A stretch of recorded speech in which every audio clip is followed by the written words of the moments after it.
E o assunto agora, aqui no Canal do Boi, é o Plano Agrícola Pecuário da campanha 2022-2023, lançado no final do mês de junho, que você acompanhou ao vivo aqui pelo Canal do Boi.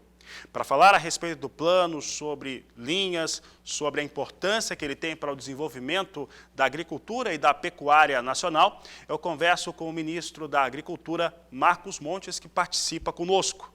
Ministro, um prazer tê-lo aqui no Canal do Boi, tê-lo em nossos programas. E eu quero começar perguntando para o senhor a respeito dos efeitos do plano dessa campanha 2022-2023, talvez um dos planos mais complicados, complexos de se elaborar sobre a ótica econômica e no momento no qual nós temos custos de produção elevada, temos em algumas partes do país, principalmente Rio Grande do Sul, algum endividamento agrícola e a necessidade de desenvolvimento do setor. Como que o senhor avalia esse plano da sua gestão? Boa tarde, seja bem-vindo. Obrigado, Fabiano. Boa tarde a todos. Realmente, você, nas suas ponderações, começa com uma palavra que foi complicado, complexo. Provavelmente tenha sido o plano safra mais complexo que nós vivemos nesses últimos tempos. A minha equipe aqui da Secretaria de Política Agrícola, que acompanha esse plano já há muitos anos, o Wilson, por exemplo, me dizia, antes de nós encerrarmos, terminarmos a compilação do montante, de que provavelmente esses 22 anos de plano safra que ele fazia, esse plano é o plano que realmente que seria mais complicado. E é claro, as razões são óbvias por ele ser complicado, o Brasil aumentando a sua produção, uma inflação que voltou a vida dos brasileiros e a vida de toda a população mundial, os custos evidentemente subindo, e nós com essas crises, a crise do fertilizante, com os preços aumentando, a questão da segurança alimentar, tudo isso dentro de uma discussão que envolvia também o Ministério da Economia, completamente com a questão do teto fiscal, e nós chegamos ao ponto que nós chegamos, eu considero realmente uma grande vitória. É claro, toda vez que a gente termina um plano, termina alguma coisa, a gente sempre quer o melhor, quer mais. Mas dentro do que foi possível, eu acredito que o plano safra esse ano, eu chamava sempre, nós precisamos de um plano de safra robusto, e nós conseguimos um plano de safra robusto. É claro, Fabiano, que muitos não têm algumas ressalvas a fazer, é natural que tenha, eu tenho conversado com muitos, mas a grande maioria das pessoas, a grande maioria das instituições, viram o plano com bastante entusiasmo para a gente poder responder ao mundo todo, mas principalmente ao nosso consumo interno, com uma produção maior ainda. Esperamos chegar com esse plano aí a 300 milhões de toneladas de grãos. O Brasil tem que mostrar a sua potencialidade interna, mas tem que responder também à questão da segurança alimentar ao mundo todo, que espera do Brasil essa força, que continue com essa força na produção. Então, foi um plano bom, a gente, repito, queria melhor, mas eu acho que foi além das expectativas que todo o setor esperava. Ministro, nesta semana nós tivemos também a abertura de recursos suplementar na ordem de 1 bilhão e 200 milhões de reais para o crédito rural equalizado, com taxas de juros equalizados, o que é muito importante para o acesso a esses recursos. Agora vai seguir para a sanção presidencial, vai ter algumas análises, mas foi aprovado. Essa conquista, ela é relevante para que ele realmente impacte o produtor rural que vai fazer a tomada de crédito? Claro, nós estávamos muito ansiosos, né?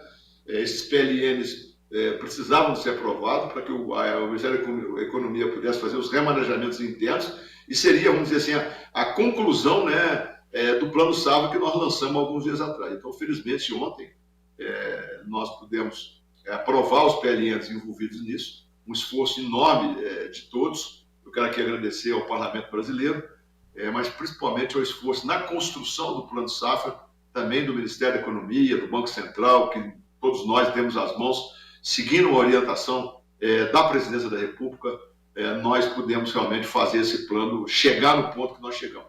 Você imagina, todas as instituições, todas as pessoas que nos ajudaram, colaboraram com dados, com sugestões, sempre chegava aí num volume total de 320, 330 bilhões de volume total. E depois de muito esforço, claro, mexendo um pouco também nas taxas de juros, nós chegamos a esse plano que chega a 341 bilhões, acima da expectativa que nós imaginávamos. E esses PLNs agora nos permite fazer os remanejamentos e já entrar agora, já estamos no ano fiscal agrícola, e com certeza com esse plano que será muito procurado, com um volume, que acredito eu, que irá suportar parte dessa produção brasileira tão significativa. Nós sabemos que o recurso público, o Plano Safra, representa aí 25%, 30% do que custa realmente a nossa produção. Essa nossa produção crescendo, os valores crescendo em termos de custo de produção, mas também crescendo em termos de volume de produção. O Plano Safra acompanha isso e vai dar essa oportunidade para que as pessoas realmente tenham essa facilidade na busca desse crédito.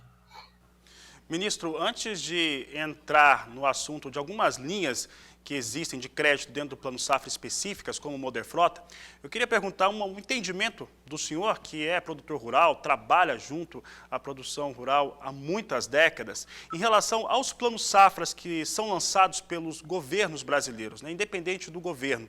Ele tem ajudado, tem contribuído, no seu entendimento, para melhorar a competitividade também em relação aos recursos próprios dos bancos, né, que colocam os recursos também para a agricultura e para a pecuária. Isso tem melhorado a competitividade hoje que nós temos no país com crédito via banco?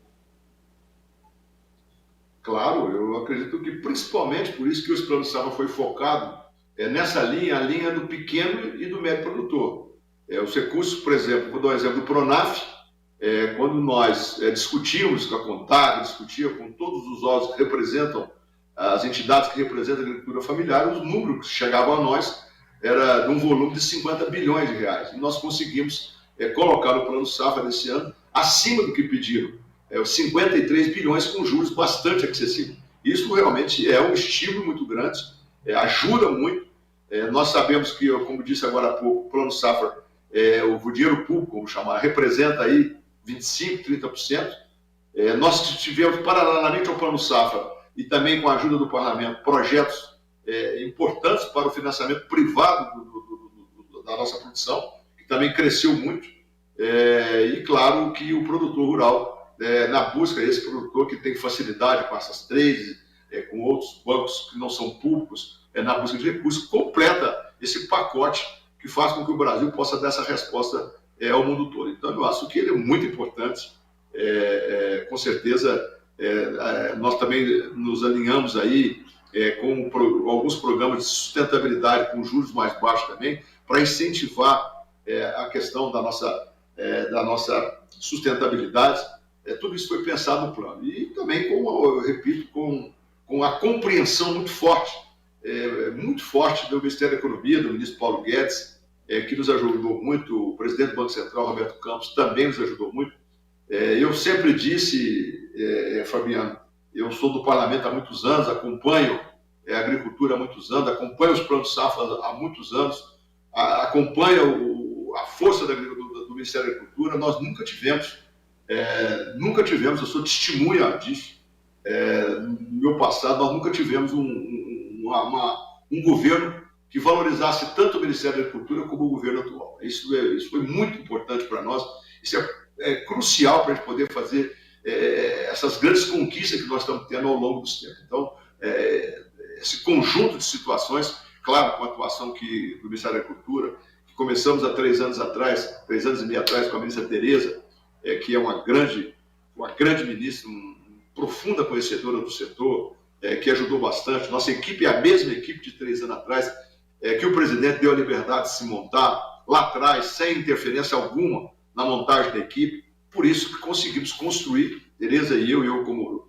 segunda pessoa aqui do Ministério nesse tempo, e agora como ministro de Estado, a gente conseguiu montar esse projeto da agricultura público, né, de uma forma que acompanha fortemente a performance e a determinação dos produtores rurais. Eu acho que o Ministério da Agricultura, além de não atrapalhar, ele agora tem ajudado muito nesse acompanhamento dessa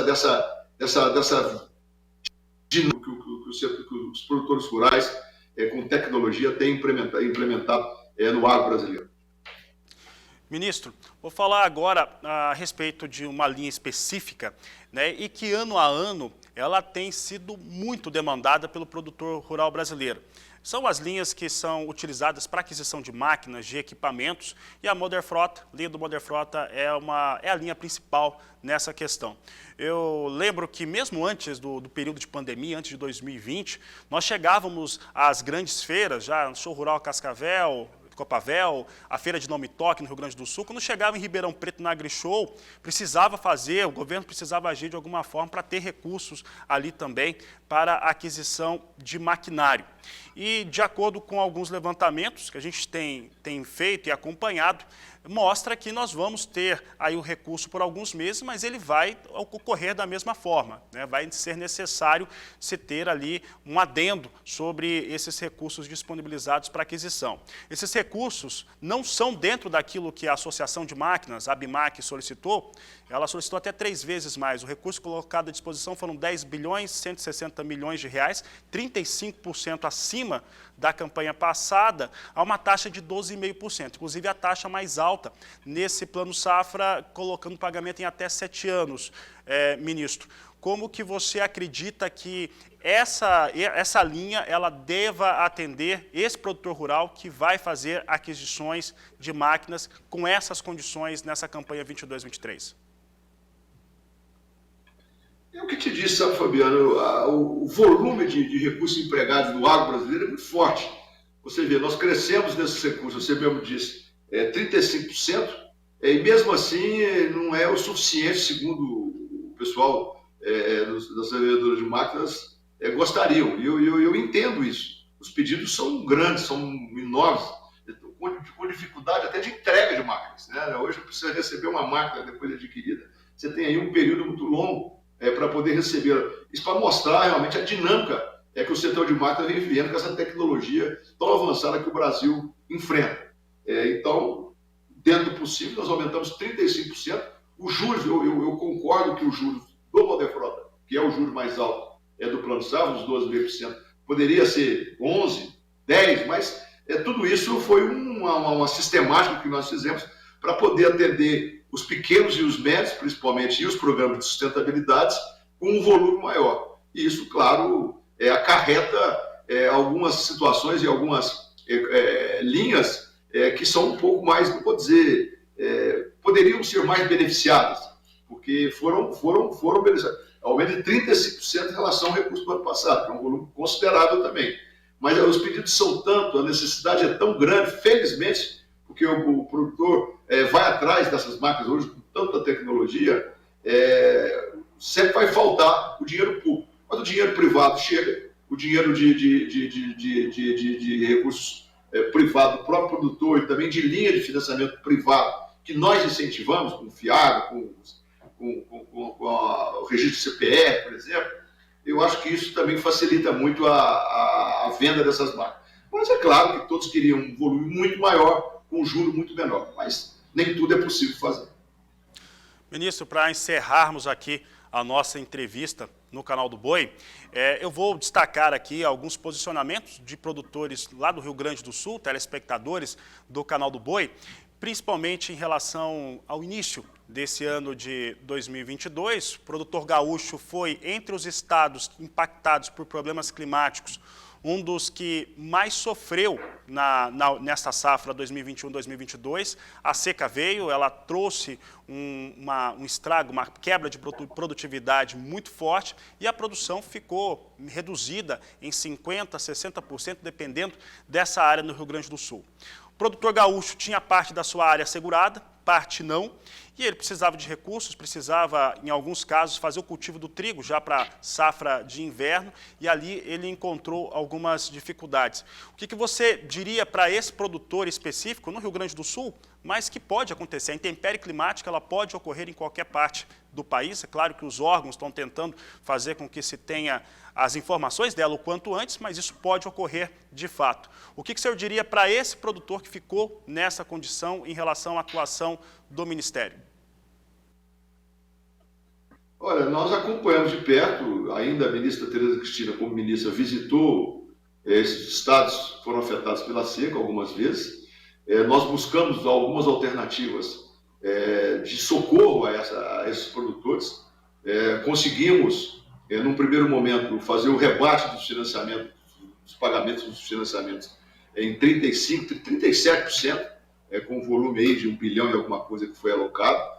Mas é o que eu disse, as dificuldades financeiras do teto fiscal não permitia outros avanços que eram necessários, a própria renegociação de dívidas, que muitas vezes ocorreu e, infelizmente, agora as dificuldades são maiores.